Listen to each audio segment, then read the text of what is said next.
Welcome back to the channel. This is Moscow Connect, and for the next few weeks we've got something a little bit different. We're interviewing a number of foreigners here in Russia and the top 100 foreigners who are nominees of the Bridge Awards 2026 and beyond. Today we're here with George Galloway, one of the most prominent figures in British politics, and today we are coming from Moscow, and George is in Moscow with us now. Now, George, you've been in UK politics for some time, and we're speaking to you here in Moscow. How does it feel to be in Moscow at a time when, things are pretty challenging and relations are pretty tough right now between UK and Russia? In Russia, where cultures meet and opportunities are created, a new global point of attraction is emerging. Here, people from all over the world live and work. Entrepreneurs, scientists, artists, creators of new ideas. They come to build, to explore, to launch industries, and to open new horizons. From science to art, from culture to business, their contribution becomes part of the country's future. They find here not only opportunity, but a home, building a strong international community. For them, the Bridge Awards is created, an award uniting those who build bridges between countries, people, and ideas. It is a recognition of achievements, large-scale projects, and personal success stories that transform reality. Business, science, culture, sport, gastronomy, and special categories, every contribution matters. Bridge Awards 2026, the award that connects worlds and creates new opportunities. Well, first, thanks for inviting me. I always wanted to appear on the Brits, and now I'm making it.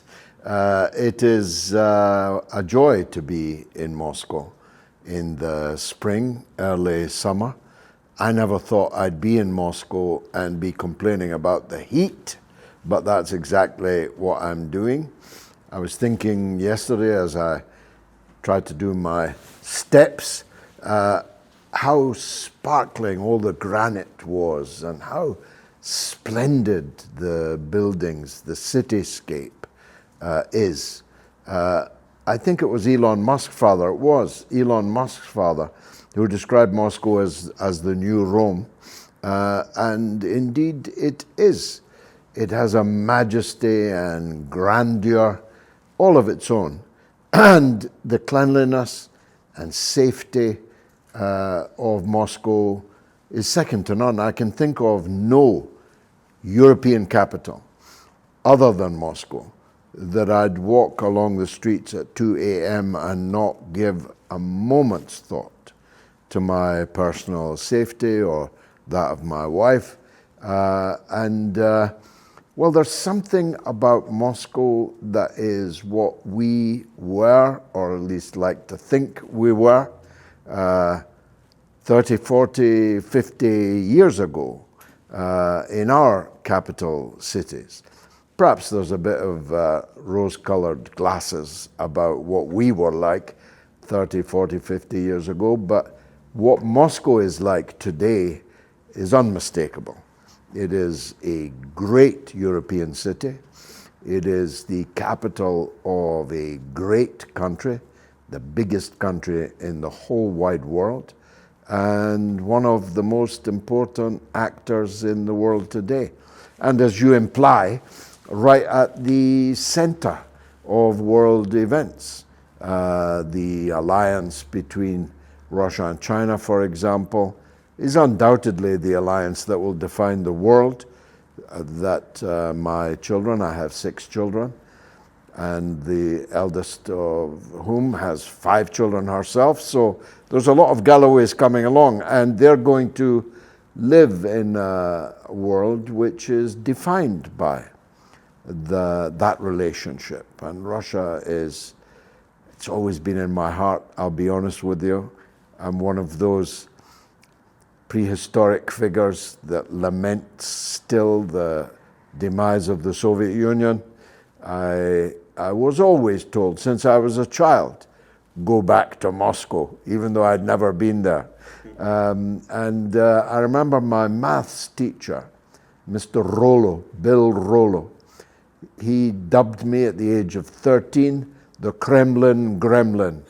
So being accused, falsely as it turns out, of being some kind of Kremlin agent is not new to me. No, no. What would you say the British establishment and a lot of these Western institutions misunderstands about Russia? Because there's so much in the Western media, the Western propaganda, every single day that's bad about Russia. And a lot of those people haven't even set foot in the place. And as we know, by being here in Russia, you know, it's safer than pretty much everywhere else in the world. The economy is absolutely booming. There's so many opportunities here. And the people are so hospitable. It's a really, really nice, safe place to be. Yet there's so much disinformation out there about the reality of life on the ground. So what do you think is the sort of most misunderstood thing by these Western governments? Well, I'm not a capitalist, but if I was, I'd be in Moscow looking for business opportunities. This is a vastly wealthy country, and yet I doubt if there's a British capitalist in the country right now. I'm here for the St. Petersburg Economic Forum. There will be people there looking for opportunities from everywhere in the world except Britain. You'd be questioned at a British airport by the anti-terrorism police if you were from Britain and you attended that conference. That's how absurd the situation is. But you see, I understood Western antipathy towards the USSR. The USSR was a competitor system. It was an alternative way that humanity could be organized. I am at a genuine loss as to what they've got against Russia now. Russia is a overwhelmingly white, European, overwhelmingly Christian, capitalist country. From their point of view, what's not to love? That's what they say they love, and yet they hate Russia. And I'm at a loss to understand why. I think it's important to realize, certainly for British people, that the British hatred towards Russia is ancient. It long predates President Putin. It long predates even the Bolshevik Revolution.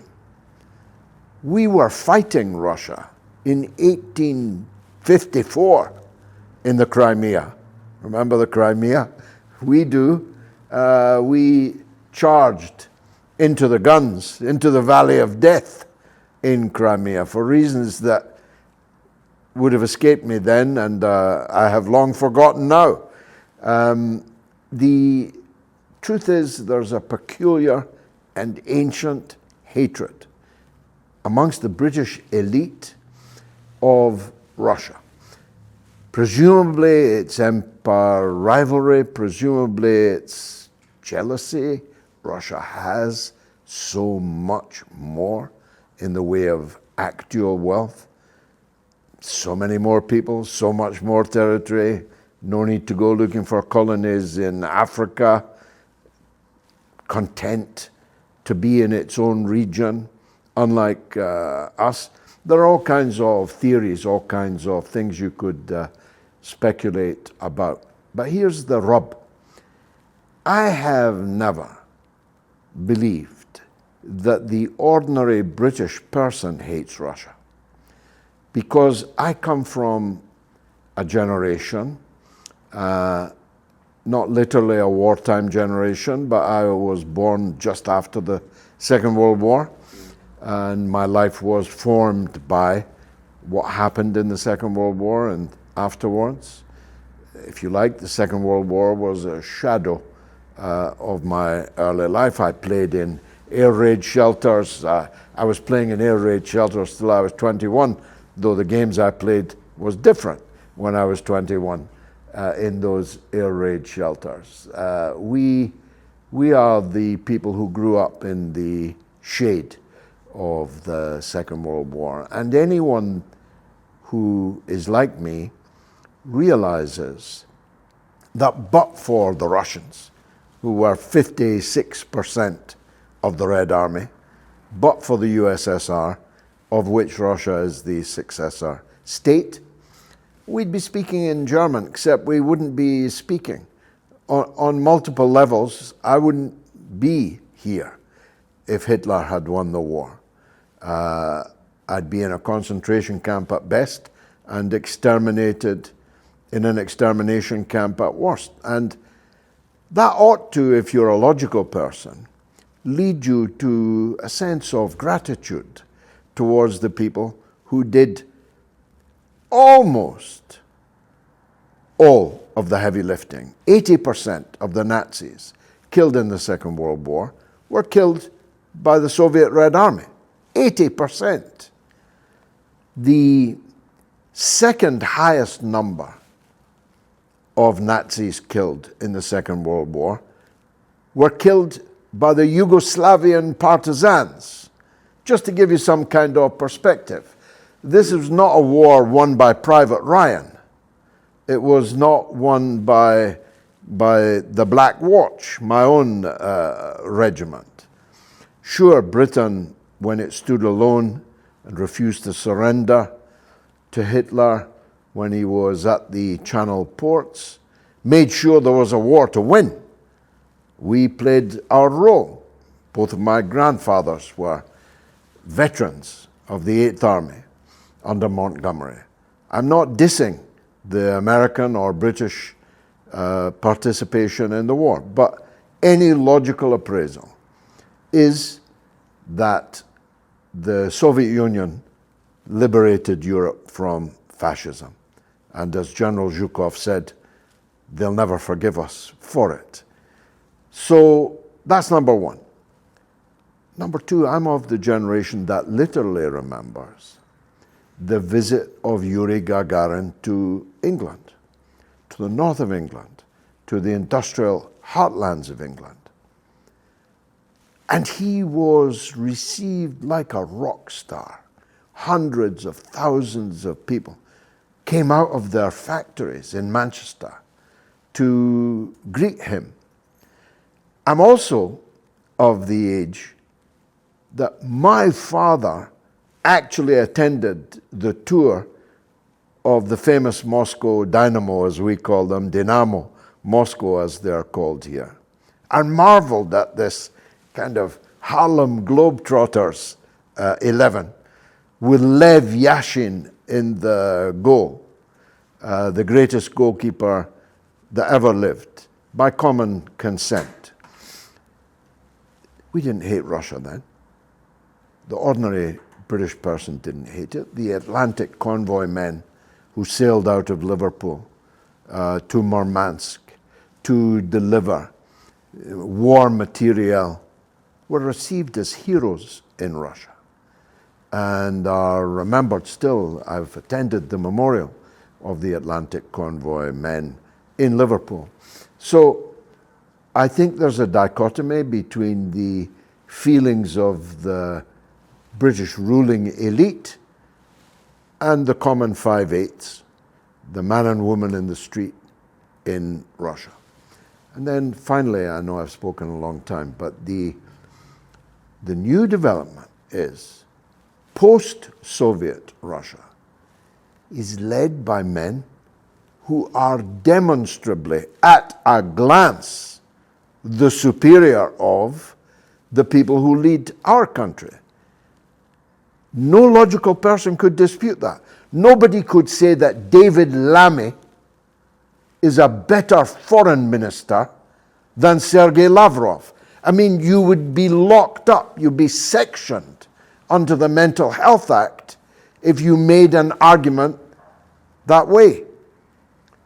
Nobody could say that Putin has not done more for his people than little Rishi Sunak did for us, or Keir Starmer did for us. Again, you'd be locked up as a lunatic if you argued that. And a lot of people think that way in Britain today. A lot of people in Britain today prefer the attitudes of the Russians to the prevailing orthodoxy in Britain, where a woman is said to be capable of having a penis, where a man is said to be capable of having a cervix, where a man with his bits out should be allowed to change next to our wives and daughters in the swimming pool. All this woke madness, this transmania, as I call it, that has taken over Britain and other Western countries, compares and contrasts with the altogether more traditional attitudes here in Russia. And a lot of people like that. I meet Americans that have moved to Russia, British people that have moved to Russia, because they believe that men are men and women are women. I know it's a remarkable and radical idea. Even saying it, I feel silly. But it's true. You can say it here freely. You can say that here without being prosecuted, yeah. Yes. George, I'd like to bring up a point to just follow on this point about this common bond, you know, between you mentioned the Russians going to the UK. Not so long ago, there was the World Cup here, the World Football Cup. There was Boris Johnson in the UK saying, don't go there, Russia's dangerous, you're going to have all sorts of problems. Actually, the thousands of Brits who did come absolutely enjoyed it, and it was a perfectly organised, and they had a wonderful time, and they saw with their own eyes. You mentioned the St. Petersburg Economic Forum and all these opportunities in Russia, and they really are here. And in fact, our Bridge Awards is featuring all of these successful foreigners who have moved to Russia, and there are even more coming now. Russia claims to be the land of opportunity, and I would definitely agree with that. As you mentioned, it's the world's biggest country. It's Europe's biggest country. 42% of Europe's land mass is in Russia. But these people coming to the UK, you also mentioned coming from the UK to Russia or from other countries. You mentioned the problems at the border. You know, you're being accused of being some sort of terrorist or something.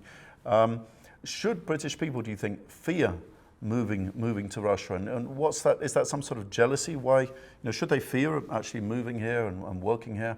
Well, they shouldn't fear moving here. The fear would be going back. I'm not going to sugarcoat it. If you visit Russia, you will be stopped by the police. The anti-terrorist police, I accentuate, when you return, bankrupting the word terrorism of all meaning. My good wife and I were grilled for 9 hours collectively, her 5, me 4, by armed police officers for attending the World Youth Festival in Nizhny Novgorod, a visit in which we met, apart from the cloakroom attendants, no Russians at all, none. We did not meet a single Russian official. We were on a platform with the mayor of Nizhny Novgorod, but we didn't speak to him. So we did not meet a single Russian official. But we were held for 9 hours at gunpoint under the Terrorism Act. So it's the British you have to fear, not the Russians. The Russians will welcome you with the open arms because they have this vast country, but much of it is empty. They want people. They want people who think like them to come and make their lives here in Russia. And whilst I have not done that myself, I move around this region and beyond, in the Far East, as we insultingly call it, I would have no hesitation at all in beginning a new life in Russia. I can think of nowhere better to do it. The Russians need children, so do we, by the way, but we don't do anything about trying to encourage them. In Russia, if you have 2 children, you're a hero mother. I'm a father of 6. That makes me a hero father here in Russia. You're given tax incentives, free transport, all kinds of benefits for having more children, for recognizing that without more children, we're doomed. That's the attitude in Russia. How different to the attitude in our own country. So I would say to any British person, especially younger people, obviously, this is the place to be. This place is super wealthy. Philip mentioned earlier about the economy booming. He's really not exaggerating. I mean, I go places here on a Tuesday night that are like Piccadilly Circus on a Saturday night 20 years ago. The throngs of consumers here, it's just unbelievable. As I may have mentioned, my son and I started out in Moscow counting Mercedes Maybachs, our favorite car. But we gave up. There's too many of them to count. We switched to counting 2-tone Maybachs, which are a joy to behold. We gave that up also. There's too many of them. The prosperity in Moscow is palpable. And St. Petersburg, not far behind, if indeed it is behind. Nizhny Novgorod, Kazan. These are all beautiful, booming places. And I haven't been farther east than this, at least since former times. So Russia it's a Klondike. As I said, if I were a businessman, I'd be here. This is a place with unlimited oil, gas, precious metals, minerals, rare earth materials, timber, land, everything. It's got literally everything. Everything, I'm sorry to say, that we no longer have. They hold all the cards, they really do. The Russians hold all the cards. Good phrase, yeah. As you mentioned, it's a great place for foreigners to move to Russia, find a new future. Also, thousands of Russians are returning from European countries. They're suffering from this so-called Russophobia, where they're being basically racially discriminated against. They can't tell everybody they're Russian because despite all this so-called pride we have in England, you can't be proud to be a Russian, even though that's a totally good nationality. And we've seen lots of Russians coming back here. I guess You can't even claim you're Ukrainian anymore because people are sick and tired of the Ukrainians. So you're in trouble. Yeah, better move back. I think this treatment of Russia and Russians in the West is something to be utterly ashamed of. When Tchaikovsky's music gets banned, a man who lived in the 19th century, when Dostoevsky's books can be taken off shelves, when Russians can be rebranded as Ukrainian artists. I mean, it's of a piece with the internment of perfectly decent Japanese and German citizens in the Second World War. It's collective punishment, which is supposed to be illegal. It's definitely immoral, but it's widely practiced. Shooting ourselves in the foot, aren't we? So many Russian investors moved to the UK. Abramovich with the Chelsea Football Club is an obvious example. A good man who came in and invested huge amounts of money into a UK football club. And there are thousands of other examples, and a lot of them are now either being kicked out or pulling out themselves. It really is something for me quite remarkable. What's going on? Well, you mentioned my least favorite Russian. Oh, really? Roman Abramovich built something incredible at Chelsea Football Club. But I always hated him for a variety of reasons that I needn't go into now.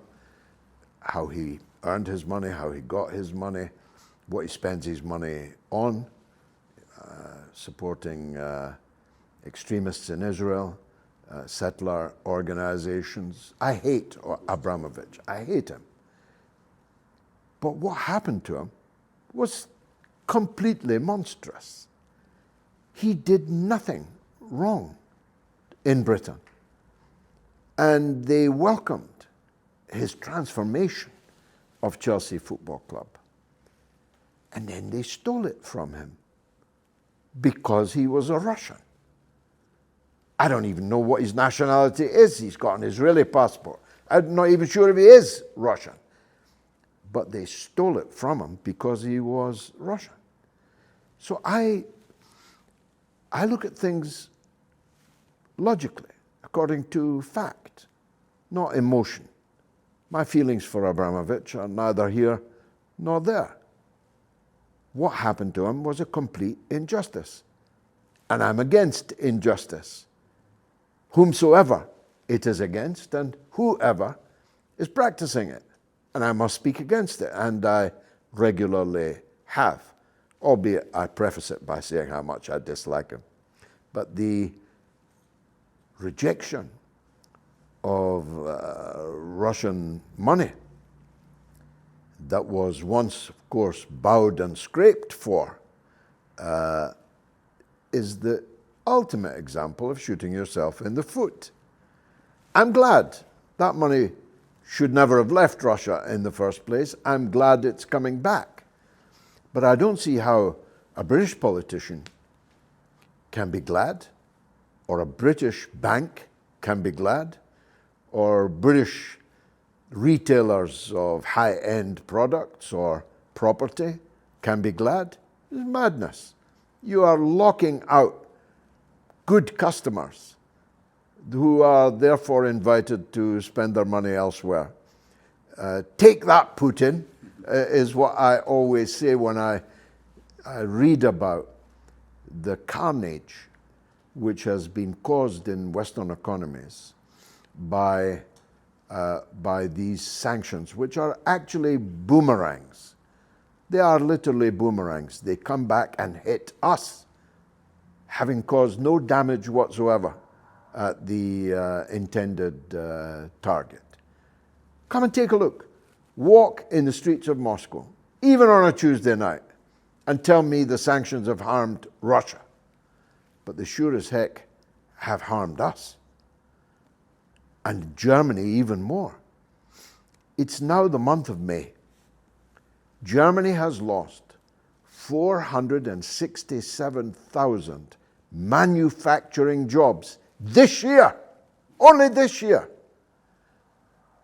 Great German industrial giants are closing assembly lines, are unbolting factories, whole factories, from the floor and shipping them to the United States. The economic crisis in Germany is worryingly severe because, of course, we know what can happen in Germany when industrial crises multiply. So it's the ultimate act of self-harm to take people who were living in your country, spending in your country, investing in your country, helping to build your country, and kick them out because they're Russian. Make that make sense. You touched on sanctions there. I would actually go so far as to say sanctions have helped Russia more than anything. I mean, we're fine here with sanctions. You know, there isn't anything you can't obtain.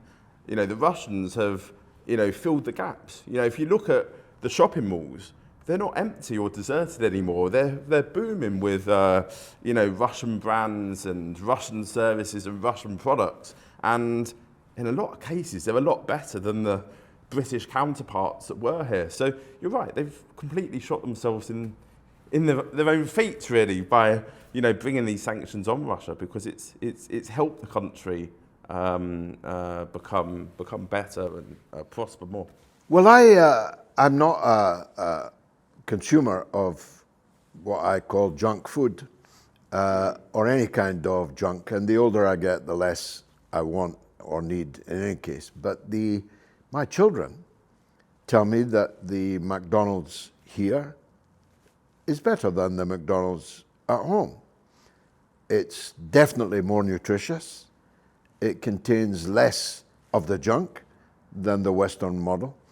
And ditto the Kentucky Fried Chicken equivalent. Yeah, Rustics. Instead of asking to go to the Uzbek restaurant, which I'd prefer, they ask to go to Rustics. And they say that it's better than the KFC that they had at home. So it's undoubtedly the case that necessity is the mother of invention, and if you are deprived by sanction of things that you used to buy, then something will come in and fill that gap. There is the gap of several things. There's, again, act of self-harm. The only shops that are empty here are of the highest end Western clothes. Yeah, and they're only empty because those companies have kept their lease, hoping that they will reopen.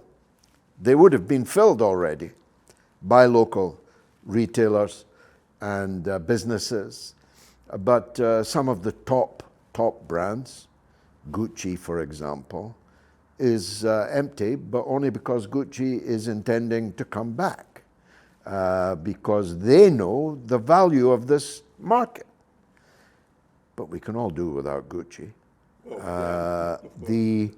The clothes here, and by the way, even better in Minsk, the local clothes manufacturers have filled the gap splendidly.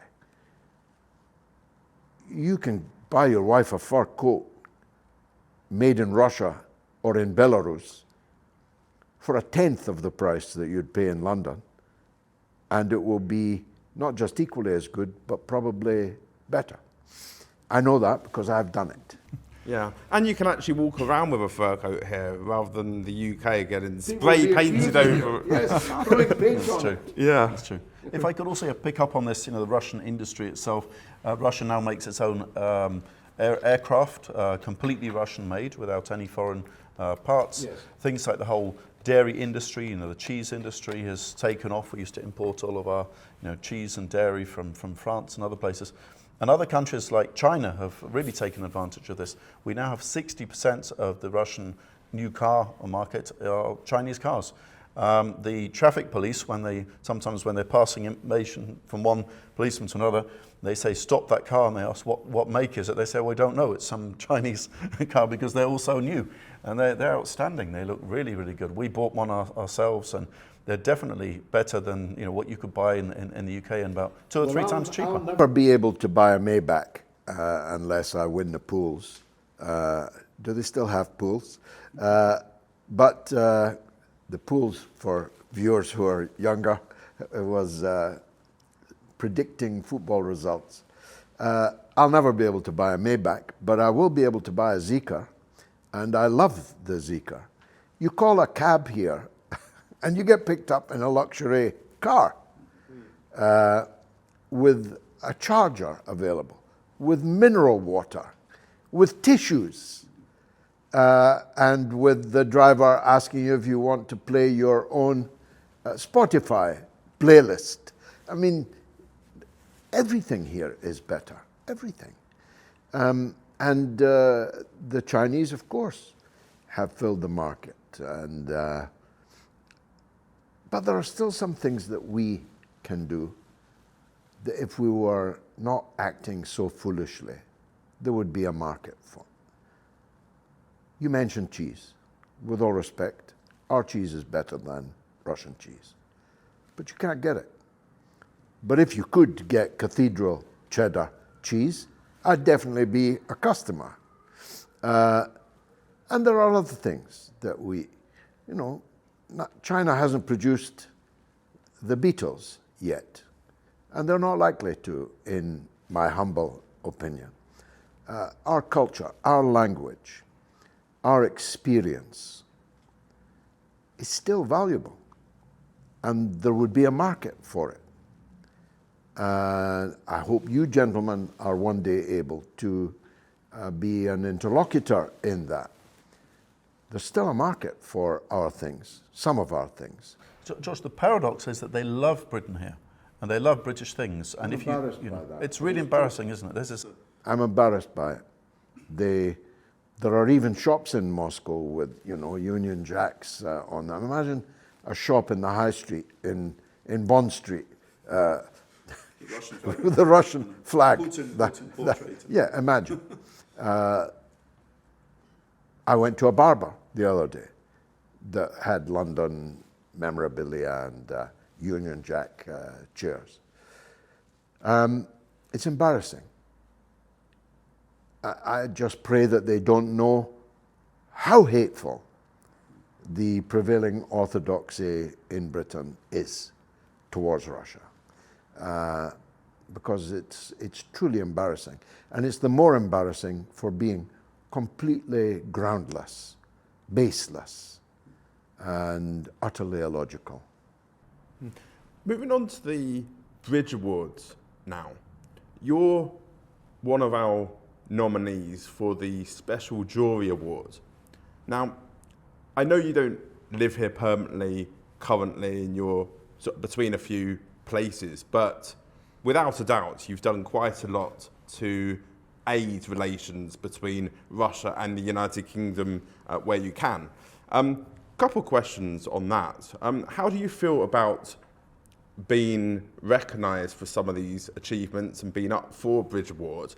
And I heard you a few months ago in a conference asked when you think relations with the UK might improve, and I think you made a remark along the lines of not until you're Prime Minister.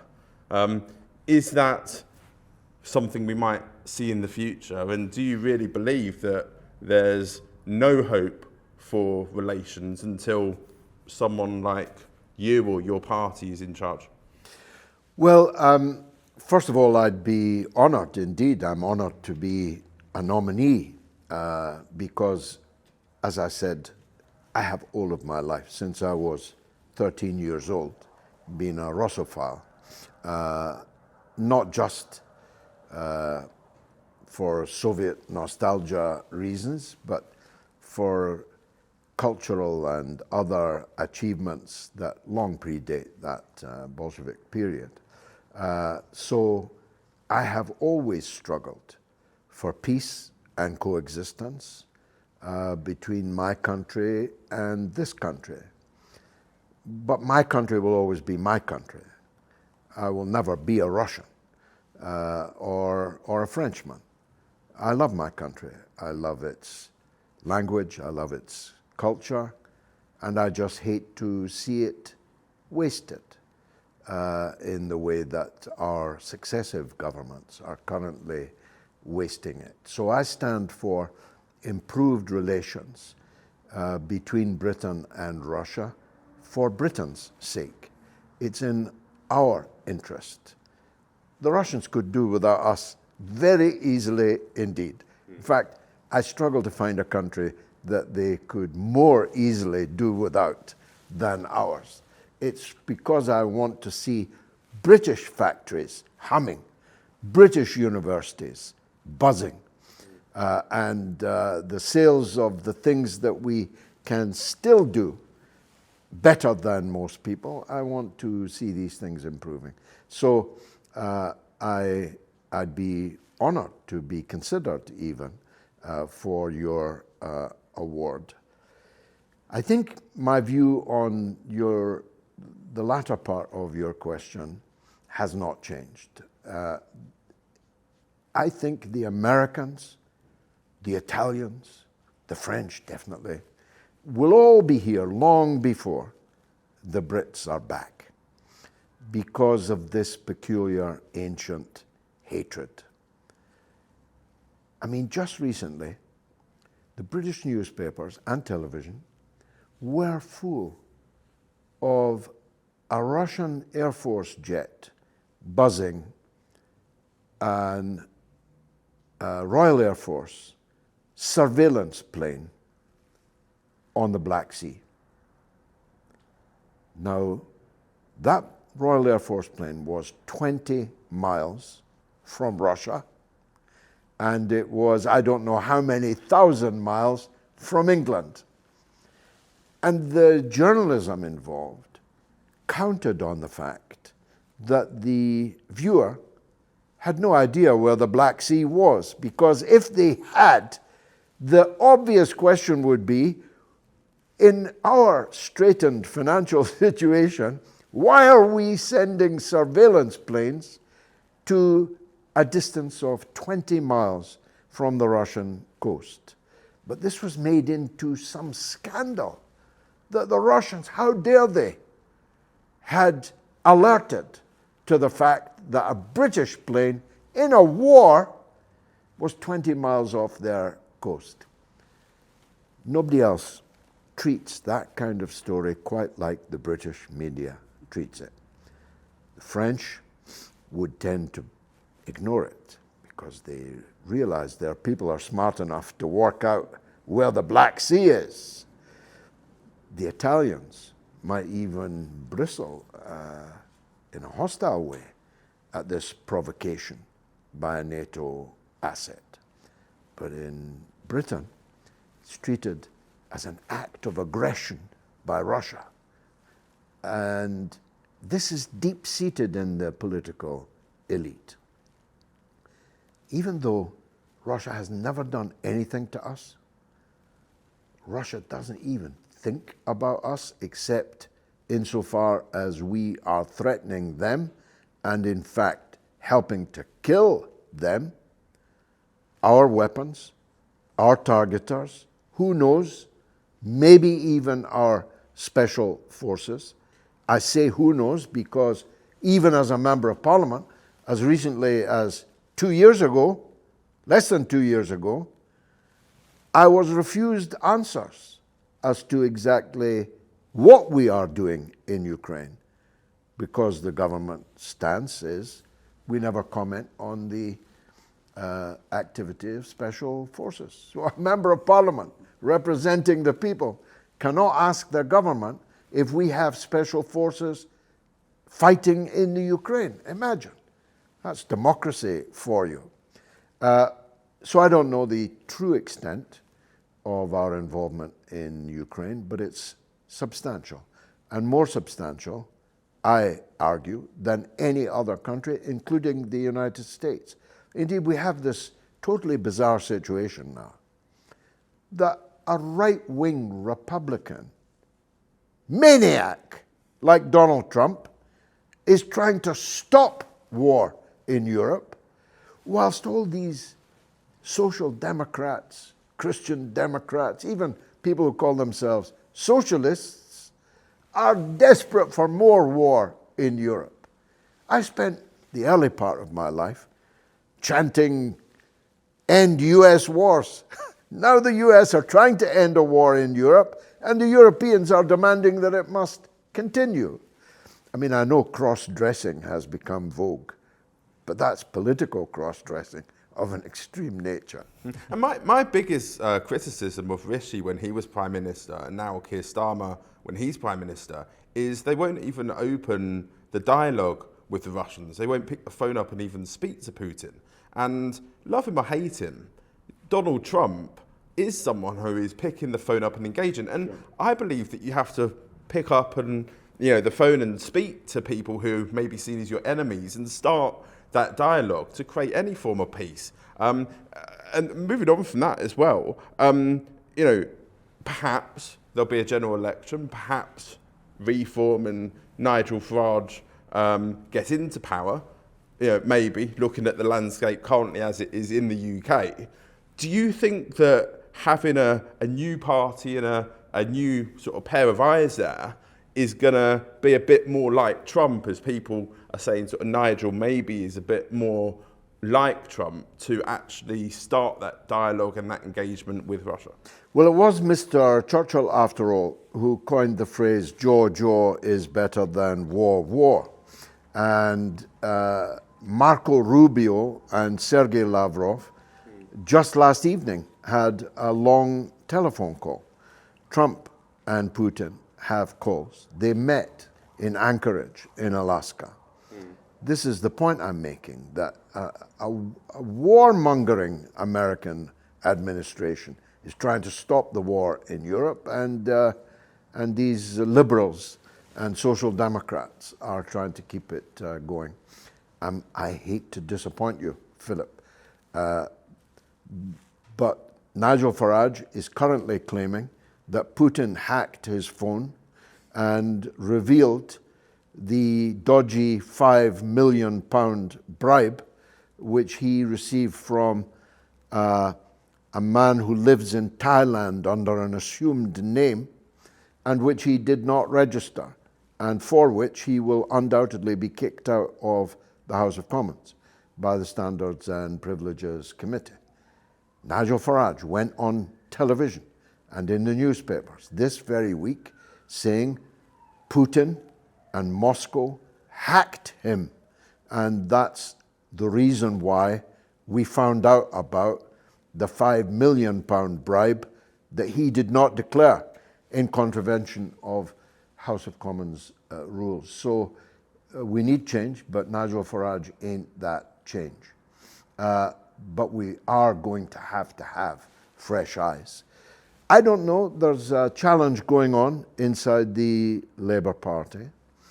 And whilst Andy Burnham, currently the Mayor of Greater Manchester, may return to the House of Commons.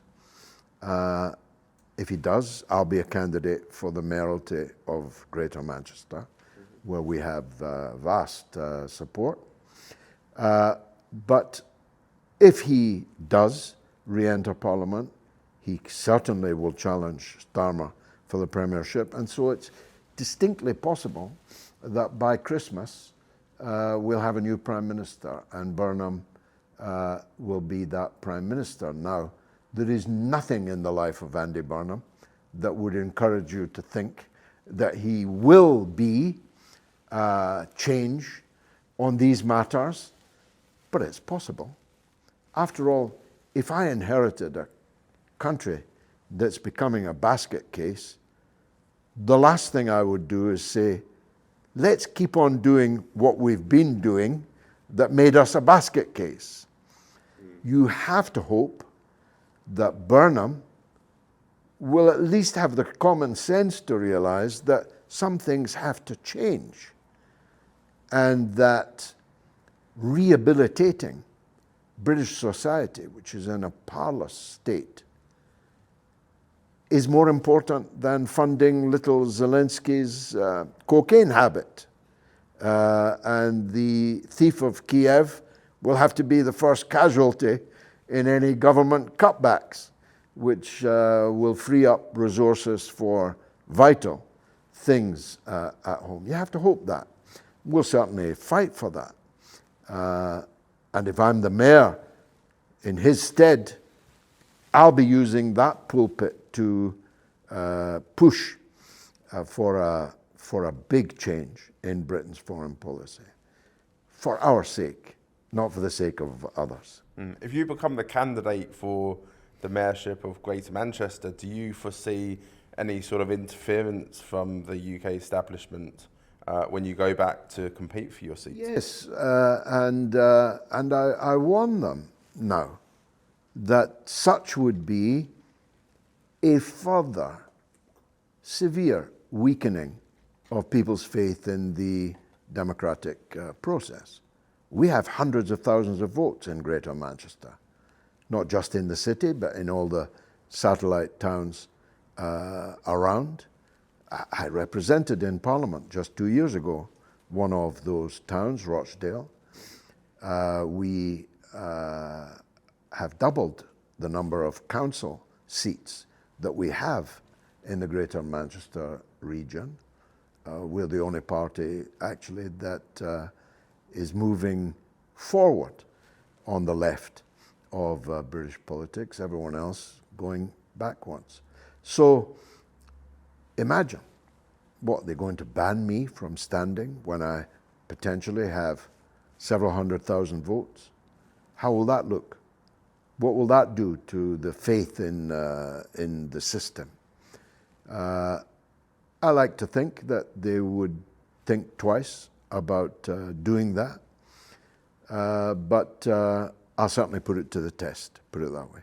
We're just very, very glad that you're here and you're helping building these bridges, George. It's a real delight to have a UK politician who's building these bridges, and we hope that you'll encourage, and your spirit will encourage more people to come to Russia. And I hope restore so. And these relations. bridge builders are a great thing to be, and I take my hat off to you and your colleagues who are seeking to build bridges, because bridges have two ends. You're not here trying to be the best Russians you can be. You're here trying to create bridges between our country and this one. And that's a very, very special role in life. We should honor our bridge builders, from Isambard, Kingdom, Brunel, to you. And George, what I would say as well is if you look at our partners at Moscow city government and Agency of Strategic Initiatives, Ministry of Foreign Affairs, all of these Russian government agencies that are the so-called, enemy of the West are encouraging foreigners here in Russia and supporting a competition amongst the foreigners in Russia and rewarding the foreigners in Russia for the things that they're doing here. The country is trying to encourage more people to move to Russia, to do great things in Russia. And this isn't about politics. This is about life, about people moving here, bringing families here, starting families. You I know have a lot of children, and a lot of our friends and people like Joseph Schutzman and quite a lot of families from Western countries, come in here and live in a very, very good life with their families. Such a good life. I mean, it's a measure. Let me give you a quick measure of how base the level of knowledge, even, never mind intelligence quotient, of our officials is. When I was stopped at London Airport, Gatwick, the policeman actually asked me, "Why do you admire Mr. Lavrov?" Now, leaving aside the impertinence of an armed police officer asking a senior politician that question, in other words, it's none of his business why I admire Lavrov. Send me a minister and I'll tell him. When did police officers get the power to inquire as to one's political views in Britain? Is that what our fathers, grandfathers fought for? But leave that aside.